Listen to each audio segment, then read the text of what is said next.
What's up, guys? Here to talk to you about your final paragraph conclusions. I think conclusions are the most difficult piece to write of a paper after you get your thesis down. And so, hopefully, some of these things that I'll talk about will give you some good ideas about what to write about and how to write about it.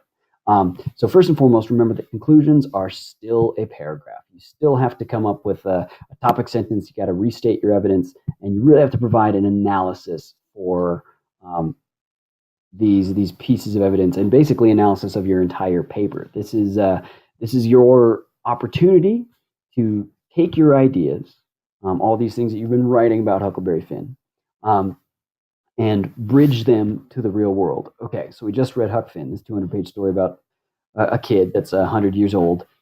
So what? What can we take away from the story? What can a person take away from the story and your essay? That's what your conclusion should outline for a reader. Um, so some suggestions of how to do that. Number one, when you're analyzing or concluding, always ask the idea of so what? Why does it matter that we read Huckleberry Finn? Why does it matter that we learn about this story? Maybe think about now what? Okay, we've just read Huckleberry Finn. What's the next step? How do we take this story and apply it to our own lives? Or lastly, you can propose an action. So you can just tell people, here's what we learned from Huckleberry Finn, and this is what Huckleberry Finn asks us to do as people. Um, and I think there's a lot of different ways to take this. However your line is that are writing about for your development of Huckleberry Finn's morals, I'm betting that's going to have good, strong tie-ins to maybe some ideas and some actions that we can take today. So I want to show you really quickly what my conclusion looks like. I'm still working on my paper, but as you can see, I've got most of it written here. Got introductory paragraph, body paragraph 1, body paragraph 2 needs a little more work. And then I've got my conclusion written right here.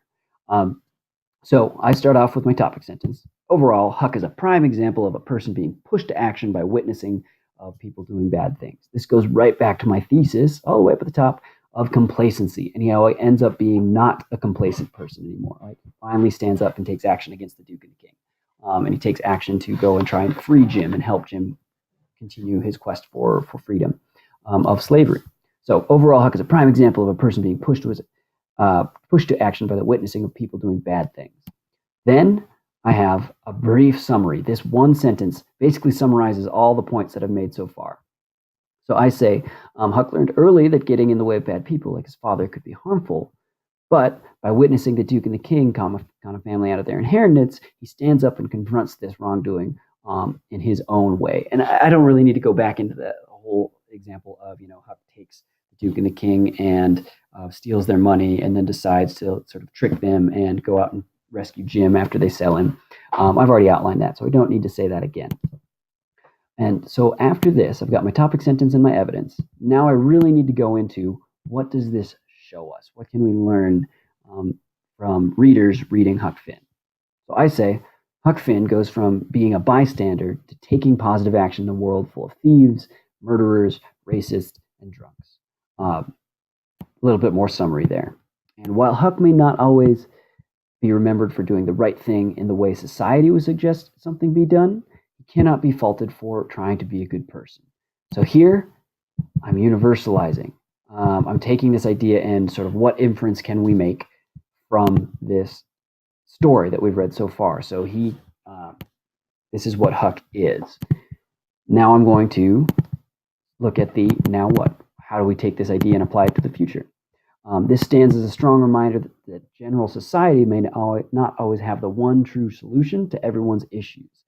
This sentence takes this idea and now extends it into the real world.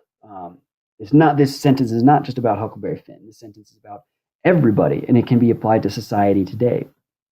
And then lastly, I say Huck Finn, the boy who stood up for slaves and the disadvantaged, shows people that it's better to be a good person in your own mind than it is to always do what a good person is, do what a good person would do.